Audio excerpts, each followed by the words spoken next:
할렐루야. 주 예수님 은혜 안에서 평안하셨습니까? 오늘은요, 구약성경 민수기 34장에서부터 36장 말씀인데요.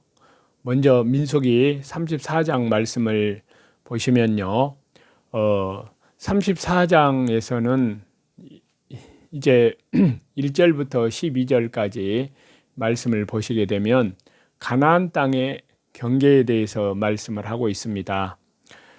자, 여기 말씀에서는 이스라엘 백성들이 기업으로 나누어 가지게 될 가나안 땅의 경계에 대해서 언급하고 있습니다.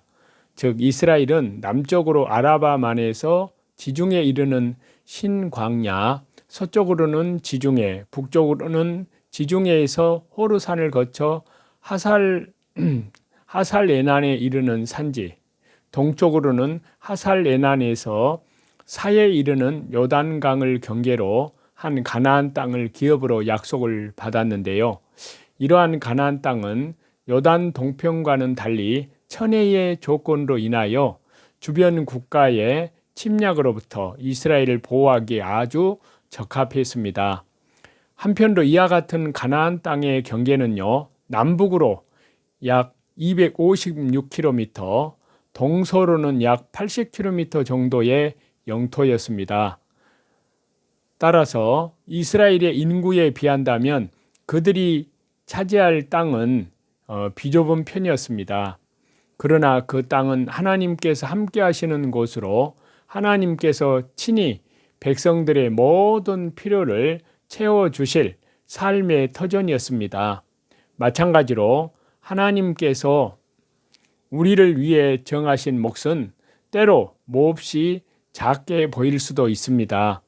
그러나 하나님께서는 하나님 자기의 몫에 자족할 줄 알 때 더 큰 것으로 채워주십니다.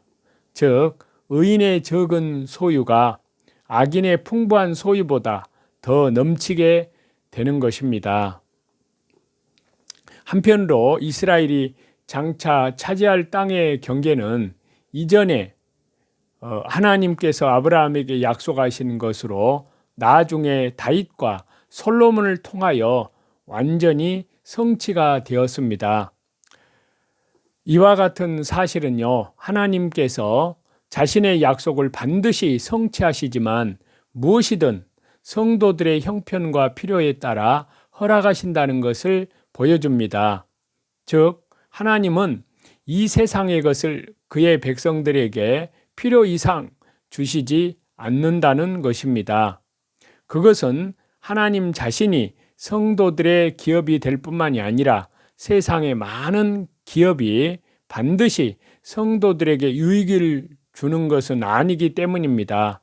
그렇기 때문에 성도는 꼭 필요한 것만을 구해야 하고요. 필요 이상의 욕심을 부려서 탐욕의 노예가 되어서는 안 될 것을 말씀해 주시고 있습니다. 그리고 민수기 34장 13절에서 29절 말씀은요, 이제 가나안 분배령을 말씀을 하고 있습니다. 가나안 땅을 이미 요단 동편에서 기업을 얻은 두 지파 반을 제외하고 나머지 9지파 반에게 분배하라는 지시와 그 땅을 분배할 각 지파의 대표자를 뽑으라는 그런 지시입니다. 하나님은 이미 이스라엘이 들어갈 가나안 땅의 경계를 아주 자세하고 구체적으로 제시하여 주심으로써 백성들로 하여금 그 땅이 틀림없이 그들의 소유가 되리라는 확신을 강하게 불러일으켜 주셨는데요.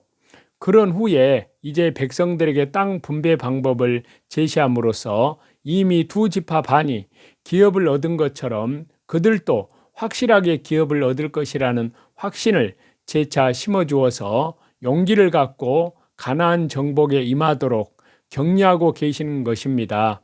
마찬가지로요, 우리들도 사탄의 세력을 꺾고 승리하신 주 예수님 그리스도께서 우리의 소망이 되시기 때문에 이 세상의 영적인 전투에서 용기를 갖고 전투에 임할 수 있습니다. 한편으로 하나님은 가나안 땅을 분배할 대표자를 직접 지명하여 주셨는데요. 이것은 가나안 땅의 분배의 모든 과정이 철저하게 하나님의 섭리하에 이루어졌음을 보여줍니다. 또한 이는 하나님께서 어떤 일을 하심에 있어서 질서와 공평을 존중하시는 분이심을 보여주고 있습니다. 다음은 민수기 35장인데요. 여기에서 민수기 35장 1절부터 8절까지 이 말씀에서는요, 레위인의 성읍들을 말씀하고 있습니다. 자, 민수기 34장에서 하나님께서는 가나안 땅 분배에 대해 지시하셨습니다. 그런 후에 이제 여기 민수기 35장 본문에서는 다른 지파와 달리 기업이 주어지지 않은 레위 지파에게 각종 가축을 사육할 수 있는 들과 성읍을 각 지파들이 할애해 주도록 지시하십니다. 자, 이렇게 하여 얻은 레위 지파의 성읍은 도피성을 포함하여 모두 48개였고요. 가축을 위한 목초지는 그 성읍들로부터 사방 약 1km이었습니다. 그러나 이중 목초지는 레위 지파의 영원한 기업이 되었지만요, 48개의 성읍 내에 있는 모든 가옥과 토지는 레위 지파의 영원한 기업이 아니었습니다. 즉 레위 지파는 그들의 거처에 필요한 가옥만을 각 지파로부터 제공을 받았던 것입니다. 한편으로 이로써 레위 지파는 그들의 생계를 걱정하지 않고 풍족한 생활을 할 수 있었지만요, 이스라엘 내에서 전국으로 흩어져 살아야 하는 처지가 되었습니다. 이것은 레위에 대한 야곱의 애언이 성취된 결과라고 할 수 있는데요. 즉 레위 지파는 그들의 조상이 죄로 인하여 야곱에 의해 흩어져 사는 저주를 받았던 것입니다. 그러나 그 저주는 오히려 축복으로 바뀌어서 하나님을 봉사하는 직임을 맡는 명예를 얻게 되었습니다. 이것은 하나님께서 악을 선으로 바꾸신 결과였습니다. 마찬가지로 하나님은 우리와 같이 허물 많은 자를 세워서 하나님의 복음 사역자로 세우셨습니다. 이와 관련해서 하나님의 은혜가 얼마나 놀라운지 우리는 새삼스럽게 더욱 하나님의 은혜를, 그 그리스도의 사랑의 크기, 넓이, 깊이를 더욱 깨달아 갑니다. 그 다음에 민수기 35장 9절에서부터 15절 말씀인데요. 여기에서는 도피성의 구별입니다. 자, 여기 본문에서는요, 레위인들이 다른 지파들로부터 할당을 받을 48개의 성읍 가운데 요단 동편과 서편에서 각각 3개씩 모두 6개의 성읍을 도피성으로 구별하라는 말씀인데요. 이는 곧 부지 중에 살인한 자로 하여금 거리로 피하여 생명을 보존하게 하기 위한 조처였습니다. 국가의 기능이 제대로 발휘되지 않거나 아직 국가 형성의 초기 단계에는 인과응보에 기초한 보복의 행위가 고대 근동 지방에서 일반적인 관습이었습니다. 이러한 보복의 원리는 그 근원이 특히 인류의 초창기까지 거슬러 올라가는데요. 모세의 율법 역시 이 보복의 원리를 기초로 해서 제정이 되었습니다. 이것은 하나님께서 창조하신 세계의 질서를 유지하기 위한 필수적인 조처 중의 하나였는데요.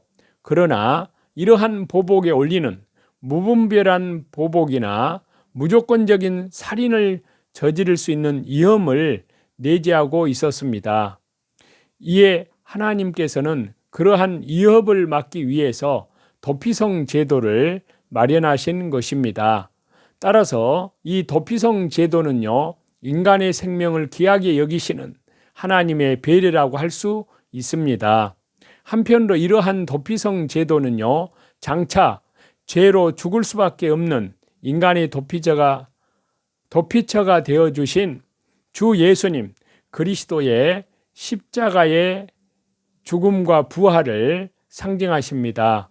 특히 도피성 제도는 이방인까지라도 혜택을 받을 수 있었는데요. 이것은 모든 인류, 온 세상 죄, 영원한 속죄가 그리스도의 십자가로 말미암아 구원을 얻게 될 것을 예표한다고 할 수 있습니다. 다음은요, 민수기 35장 16절에서 34절 말씀인데요. 여기에서는 살인자에 대한 율례를 말씀하고 있습니다. 도피성이 마련되었다 하여 누구나 그 도피성에 도망하여 생명을 유지할 수 있었던 것은 아닙니다. 여기 본문에서는요, 바로 그 도피성 제도에 대한 보안 규례인데요. 이러한 본문은 도피성에 피하여도 생명을 보존할 수 없는 고의적인 살인, 도피성에 피하여 생명을 보존할 수 있는 부지중의 살인, 그리고 도피성 제도에 대한 보편적인 규례에 대해서 말씀을 하고 있습니다.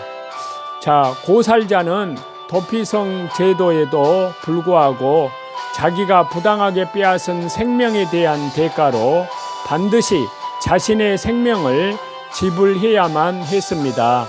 이것은 그가 하나님께서 자기의 형상대로 지으신 사람을 고의적으로 죽임으로써 생명의 근원이신 하나님을 모독하고 또한 창조 질서를 파괴하는 범죄를 저질렀기 때문입니다.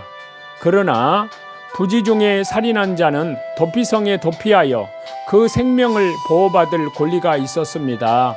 그러나 부지중에 살인하여 도피성에 도피했을지라도 대제사장이 죽기 전에 그 성을 나온 자에 대해서는 피를 보수하는 자가 그를 죽일지라도 상관이 없었습니다. 한편으로 이러한 도피성은 백성들이 거주하는 성읍들의 중심지에 위치를 했는데요. 이스라엘 백성뿐만이 아니라 오살자는 누구든지 모두 피하여 보호를 받을 수가 있었습니다.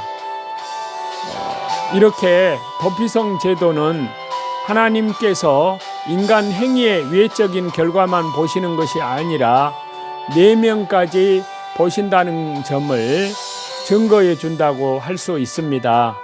그 밖에도 이러한 도피성 제도는 여러 가지 사실을 우리에게 말씀해 주고 있는데요. 이를 정리를 해서 생각해 보면요. 첫 번째는 구원의 길은 쉽고 가깝지만 반드시 그 길에 들어서야 구원을 받을 수 있다는 것입니다.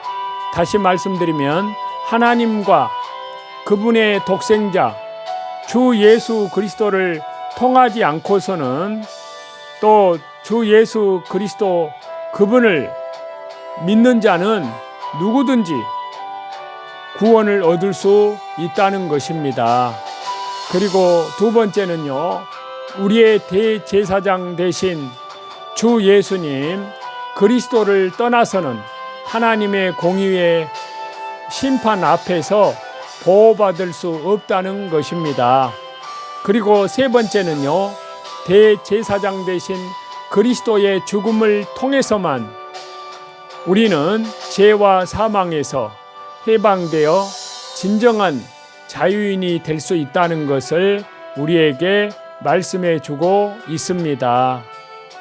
오늘도 자기를 부인하고 자기 십자가를 지고 믿음의 주요 온전케 하시는 다시 재림하시는 주 예수님을 향하여서 이제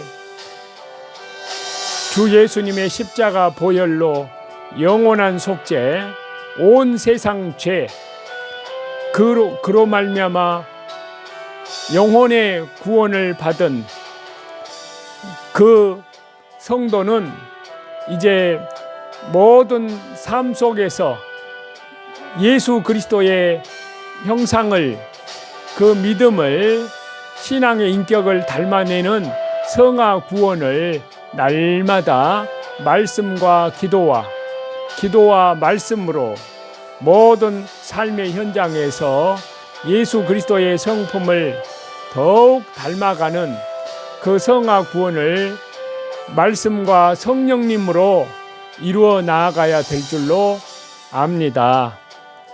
그래서 우리 주님 다시 오시는 그 영광 앞에 저와 여러분 우리 주 예수 그리스도의 순결한 신부로 예비함이 되어지고 준비되어지는 그러한 저와 여러분이 다 되시기를 우리 주 예수 그리스도 이름으로 간절히 축원합니다.